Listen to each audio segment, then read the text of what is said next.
બોલો શેઠ, આજનો ફ્રૂટ માર્કેટમાં શું ભાવ ચાલે છે?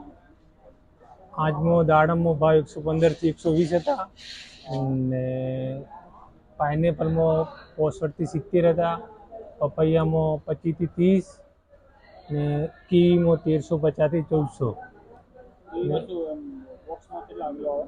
બોક્સમાં 18 ડબ્બી આવે, 54 નંગ બરોબર. ને ઇમ્પોર્ટેડ એપલમાં 2600 થી 2800 રૂપિયા કેટલો કેજી? 10 કેજી ઇમ્પોર્ટેડ માલ આવે અમેરિકાનો. ને પછી બસ એમાં કેટલી વેરાયટી એપલમાં?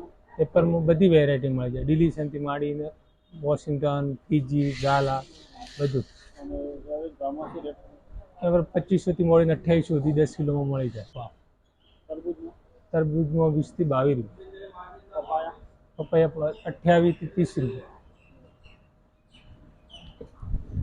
330 થી 350 રૂપિયા. મોસંબી મોસંબી કેટલા કિલોનું પેકિંગ આવે? 9.5 થી 10 કિલોનું પેકિંગ આવે, એકદમ વીઆઈપી રસવાળી મોસંબી.